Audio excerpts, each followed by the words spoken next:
Hey folks, it's just Amy, and I wanted to touch base real quickly on accessing the remote desktop if you're going to utilize that for advanced graphics, and show you just a couple quick tips and tricks. And this can be used in any of the business graphics courses, but want to showcase it here. So I'm in the class and I have clicked the course assignments button. This is what you're looking at right now. And I'm scrolling down to this area, the remote desktop server. What I would tell you to do is I'm going to replace this video with the video I'm making right now, but a few things that you need to do. It says to use the Internet Explorer browser. I've been experimenting with the Chrome and it's been working okay, but I just right click on this link and I'm going to open that up in a new tab for us. The other thing that you'll have to use is when you log in, it's going to prompt you WITC lowercase / your ID and then your normal password. So you'll need to know that as well. When you come to the remote desktop, or RD as we're starting to acronym it like we do everything at WITC, you will click onto the Adobe Virtual Lab. And you click this, and what I really need you to pay attention to is that you're actually going to have two desktops open. The one that you're working on right now, and then this new virtual one. So just because you're in the virtual one will not mean you have access to all your files and that's on your personal desktop. So that's what I want to walk you through here and how to sign out as well. So I've clicked on that, and again you can see I'm in Chrome. I'm going to open this up and it'll prompt me for my password. This information is already here. This might be a little bit different for you because I'm working off of my WITC work laptop. It will think a little bit, and the first time you do this it does take some time. And you can see here that it's now popped up into this remote desktop. My computer is connected and it's thinking about it for a few more seconds. But this is where you can minimize and maximize this virtual area. So we come in here and I'm agreeing to this.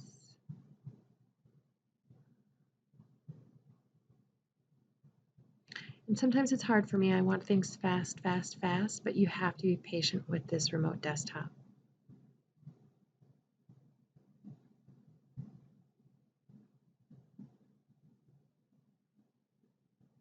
And I wanted to give you an authentic experience, so that's why it's taking a little while, and this is what you can expect at home. Hopefully it'll start to get into the meat of the software, and you can see we're continuing to move. But now this is a new desktop, the remote desktop, and the biggest thing is probably because you'll see different icons here. And so what I'm talking about is when I come here to my File Explorer or Windows Explorer, you can see I might have different pieces here. It's not what I'm used to seeing on the other side. If I minimize this remote desktop, this is my personal desktop. That remote desktop icon looks like this. So this is my one that I first started on, and now this is bringing me to my remote desktop. To access the software, you come down to the Start button or the Microsoft button. Everybody calls it something different. And you should be able to see the software in here. And let's just see if I'm seeing it. So I went to All Apps, and here are the items here. And you can pin this information or software over here, but I can just then click on Photoshop, Illustrator, whatever I need, and I can use that in the remote desktop. Now, when I'm working in here, what I would probably suggest to you is to be using the internet to get to your school email, to get to your OneDrive account. So let me showcase that. On here to the internet, I'm going to log into the email. Again, mine might be a little bit different, but it's pretty close. And it's thinking about it.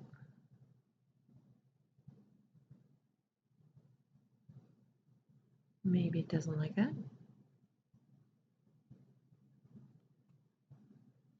I'll try that one more time.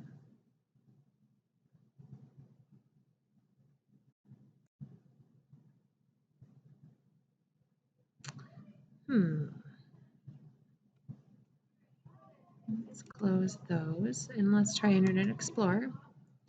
May like it better.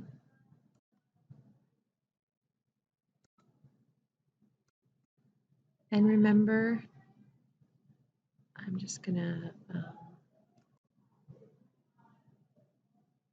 ask me later. Let's just wait on that.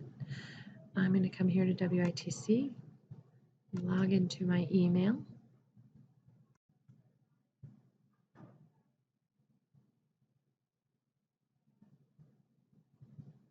And I probably wasn't patient enough for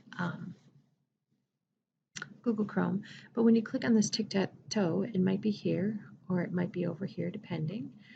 Come here,